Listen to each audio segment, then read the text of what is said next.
Even though school property taxes have been cut during the past several legislative sessions, many homeowners are still not happy about their property tax bills. Governor Greg Abbott is making property tax reform a key part of his re-election bid, and he's been out campaigning for his proposals for a constitutional amendment to eliminate school property taxes and capping homestead appraisals to 3%, down from 10%, and limiting appraisals on all properties to once every 5 years. Lieutenant Governor Dan Patrick has proposed increasing the homestead exemption again and lowering the threshold of homeowners when their school property tax is frozen from 65 to 55 years old. Both would also clamp down on local government spending. We spoke with Ryan Chismark, partner of Meritax Advisors, who says changing appraisals causes other problems. These policies have all failed in every instance. How so? They have created a few different things. The first is inequities between new home buyers and people that have been in their homes maybe 20 years. And explain what that means. Yeah, so if you have a first-time home buyer, they are buying an asset close to market value. Whereas if somebody, let's say, bought their house in 1995 and they have caps at 3% a year, they have not kept pace with inflation. So what you'll see is their home value is down here, whereas the new home buyer is way up here. They're paying inherently more for a house that might be across the street, same vintage, all else equal. So it shifts a burden to the new home buyers. And what that ultimately does is takes more money out of the pot that we need to fund basic infrastructure. So we've seen this in states where we have cap and cut policies in big growth economies. The first thing they do is say, okay, we need to cap, we need to cut, we need to slow this down. But really, what you need to do is make sure that assessments occur every year, that properties are assessed at market value, you have stewards of spending, and you have fiscal responsibility. So if you have assessments that are annual in nature, and you continue to use the surplus that you have at the state level to buy down rates, you have an equitable system. And by the way, that's what we have in Texas right now. We are the darling of the United States in property tax systems. But the issue for a lot of people is that their property appraisals keep going up, right? Because the counties keep raising it to the max. They can go up to 10%, right?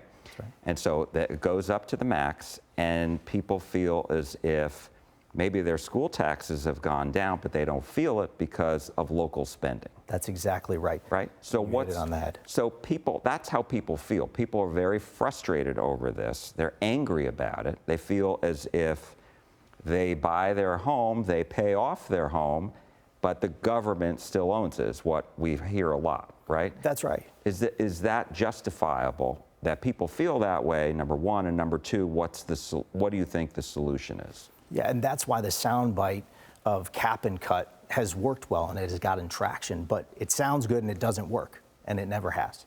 And so on the local spending side, let's address that. The cost side is a reasonable argument, and I think that both the governor and lieutenant governor's plans address that as an item that really needs to be looked into this session. I agree with that. Yeah, and to your point, I mean, the governor and the lieutenant governor's plans do call for really trying to squeeze the locals, Correct. City, the county, the community college districts, and the hospital districts, and other special districts. Let me ask you what your thought was on the lieutenant governor's plan. That is the right path of the options on the table. We don't need to bulldoze the ranch to fix a fence post. We have the system that people look to across the country to say, wow, what do we want to look like? We have that in place. Now we need to tweak it. So let's talk about a couple of things that you would like to see as part of a plan. You think, because affordability is a huge issue. Absolutely. And we know this, and you know, especially for first-time home buyers, people can't afford it. So you're suggesting that there actually be an incentive for a first-time home buyer, the young family. Well, right now we've done a great job of catering towards seniors. We have senior exemptions and we have frozen values, and by the way, they've earned it. The question is, the first-time home buyers, they're the ones that have the biggest issue with affordability. I think a lot of viewers would be surprised to hear that most first-time home buyers are between the age of 35 and 38 in Texas. So I believe that owning a home is core to building out a strong family. And if that's what we're really solving to is family infrastructure in the state of Texas, and we believe that's the backbone of the economy, which I do, then we need to make sure that we can help them. So my idea is very simply, we give an exemption to first-time home buyers. They apply the same way they would with a homestead. Maybe they check a box, what have you. Administratively, we'll figure it out. They phase into taxation. So the first year, maybe they have an exemption of M&O, and then it phases out over time.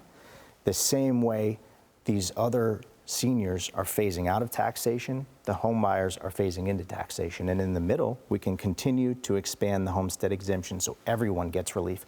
It's this natural passing of the baton, but we've left first-time home buyers out of the discussion. I think we need to introduce them. They're the ones that are taking all their nest egg and putting it into this home. They have the biggest squeeze in affordability. Let's help them out. And have you talked to lawmakers about this idea? I've proposed the idea. They say interesting idea. We'll see. So I'm hopeful that it's at least a discussion point that we can entertain.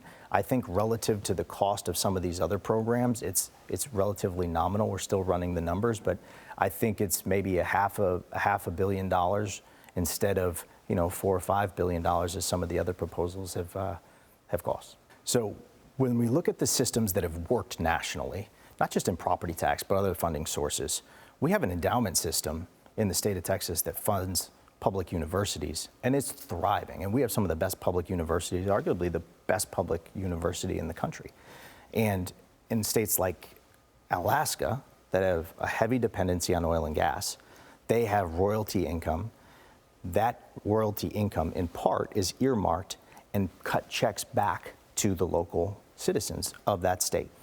I propose an idea that could be interesting, which is an endowment for K through 12 education in Texas that we fund over time, that would have only dividend income that goes towards buying down tax rates, that goes towards expanding homestead exemptions, and maybe eventually eliminating M&O entirely from the discussion over time.